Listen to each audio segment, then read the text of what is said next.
السلام علیکم ورحمۃ اللہ وبرکاتہ۔ بسم اللہ الرحمن الرحیم۔ الصلاۃ والسلام علیک یا رسول اللہ وعلی آلک واصحابک یا حبیب اللہ۔ ناظرین محترم، آج کا معاشرہ شادی کے حوالے سے جن بے راہ رویوں کا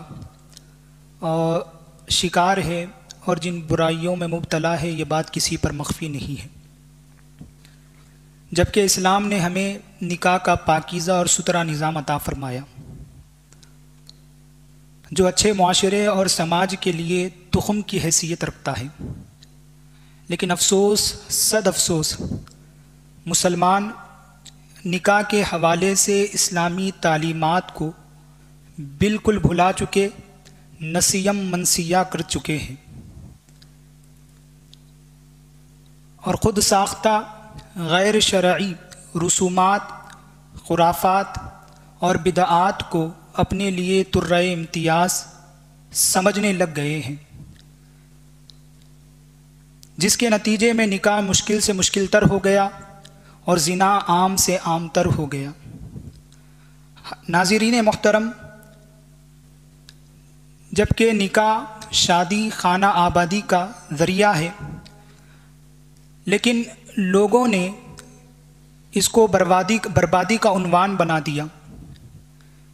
ہر طرح کی برائی شادی کے نام پر، نکاح کے نام پر آج ہمارے معاشرے میں، سماج میں پائی جاتی ہے، جس کی وجہ سے ہر برائی پھیل رہی ہے، زنا عام ہو رہا ہے اور بد اخلاقی پروان چڑھ رہی ہے۔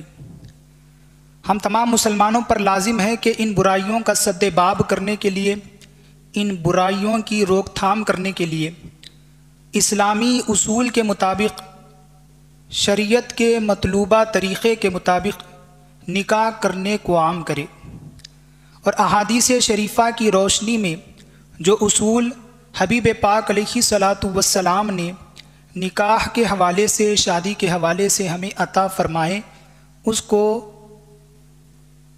اس پر عمل کیا جائے۔ چنانچہ میں آپ کی خدمت میں چند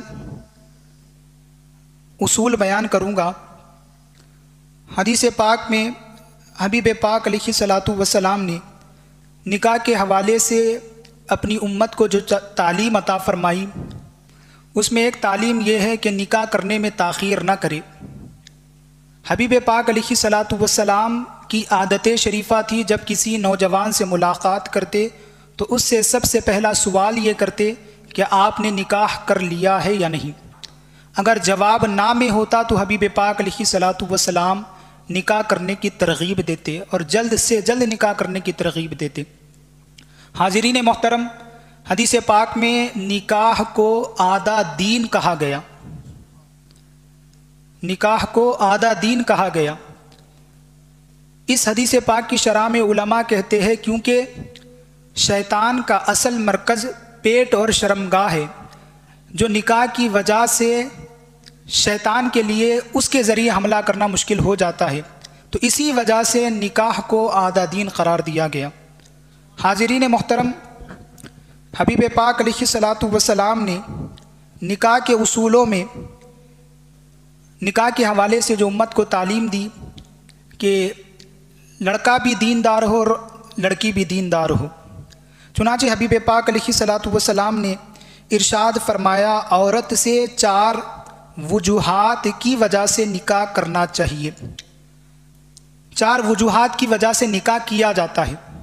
اس میں سے پہلی وجہ مال، دوسری وجہ خاندان، اور تیسرا ہے حسن، اور آگے حبیب پاک علیہ السلام نے فرمایا دین بھی، لیکن سرکار نے فرمایا تم دین کو اختیار کرو، دین کو ترجیح دو۔ اگر لڑکی دیندار ہے تو اس سے نکاح کو اختیار کرو۔ تو چاروں وجوہات میں حبیب پاک علیہ الصلاۃ والسلام نے جس چیز کو ترجیح دینے کا حکم بیان فرمایا وہ ہے دینداری۔ اسی طرح جس طرح لڑکی کا دیندار ہونا ضروری ہے، بالکل اسی طرح لڑکے کا بھی دیندار ہونا ضروری ہے۔ سب سے پہلے دینداری کو ترجیح دی جائے۔ اس کے علاوہ حبیب پاک علیہ الصلاۃ والسلام نے نکاح کو آسان کرنے کی تعلیم دی، نکاح کو مشکل نہ بنائے بلکہ آسان کیا جائے۔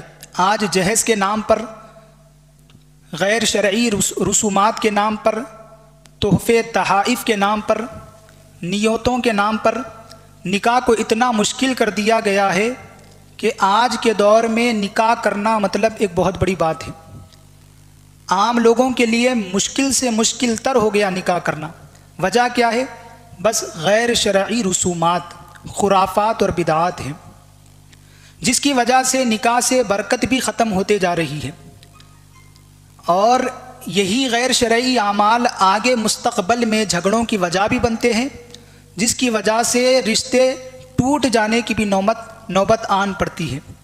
حاضرین محترم، نکاح میں برکت کیسے پیدا ہوتی ہے؟ حبیب پاک علیہ الصلوۃ والسلام نے ارشاد فرمایا، مسند امام احمد کی حدیث پاک ہے، حبیب پاک علیہ الصلوۃ والسلام نے ارشاد فرمایا، بڑی برکت والا نکاح وہ ہے جس میں بوجھ کم ہو۔ اس حدیث پاک کی شرح میں علماء نے بیان فرمایا، کلمہ نہایت جامع ہے۔ یہ حبیب پاک نے جو کلمات بیان فرمائے وہ نہایت ہی جامع ہیں۔ کم کلمات میں حبیب پاک علیہ الصلوۃ والسلام نے کئی مسائل کو حل فرما دیا۔